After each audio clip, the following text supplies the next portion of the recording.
Rebel star Prabhas ప్రస్తుతం చేస్తున్న చిత్రాల్లో అభిమానులతో పాటు ప్రేక్షకులు కూడా ఎంతో ఆతృతగా ఎదురుచూస్తున్న చిత్రం స్పిరిట్.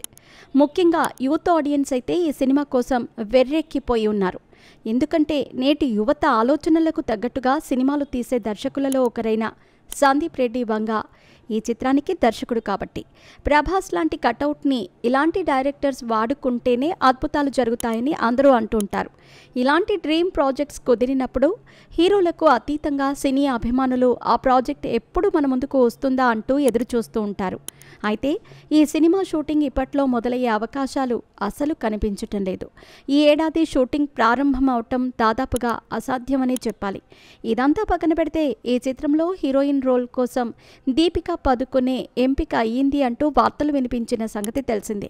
క్రేజీ కాంబినేషన్ సెట్ అయ్యింది. ఇక ఈ చిత్రానికి తిరుగే లేదని అభిమానులు అనుకున్నారు. కానీ అందుతున్న సమాచారం ఏంటంటే ఆమె ఈ చిత్రం నుంచి తప్పుకుందట. కారణం సందీప్ వంగ డిమాండ్స్కి దీపికా పదుకునే ఒప్పుకోలేదు. ఈ చిత్రానికి ఆయన దీపికా నుండి భారీ డేట్స్ని అడిగాడు. అంతేకాకుండా రోజుకి 8 గంటలు పనిచేయాలని డిమాండ్ పెట్టాడట. దీపికా కేవలం 6 గంటలు పనిచేయటానికి మాత్రమే కుదురుతుందని చెప్పిందట. ఈ విషయంలో వాళ్ళిద్దరి మధ్య చిన్న క్లాష్ ఏర్పడినట్టు తెలుస్తోంది. అంతేకాకుండా ఈ సినిమా కోసం దీపికా పదుకునే 20 కోట్ల రూపాయల రెమ్యునరేషన్తో పాటు లాభాల్లో వాటాలు ఇవ్వాలని కోరిందట. 20 కోట్లు ఇవ్వటానికి సందీప్ వంగ సిద్ధమే కానీ లాభాల్లో వాటాలకు మాత్రం నో చెప్పాడట. సందీప్ వంగ తన ప్రతి సినిమాని తన సోదరుడు భద్రకాళి ప్రొడక్షన్స్ మీదనే సినిమాలు చేస్తున్న సంగతి తెలిసిందే. అంటే నిర్మాత కూడా ఆయనే.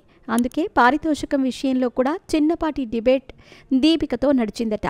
చివరికి చర్చలు విఫలమవటంతో ఆమె ఈ సినిమా నుండి తప్పుకున్నట్టు వార్తలు వినిపిస్తున్నాయి. ఇప్పుడు ఈ సినిమాలో హీరోయిన్ ఎంపిక విషయంలో సందీప్ వంగ డైలమాలో పడినట్టు తెలుస్తోంది. ఎందుకంటే ఆయన ఆ క్యారెక్టర్ని కేవలం దీపికని ఊహించుకొని రాశాడు. కేవలం ఆమె మాత్రమే చేయగలిగే పాత్ర అట అది. ఇప్పుడు ఆమె తప్పుకోవటంతో ఎవరిని తీసుకోవాలి అనే డైలమాలో పడ్డాడట.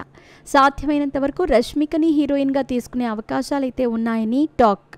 చూడాలి మరి ఏం జరగబోతోంది అనేది.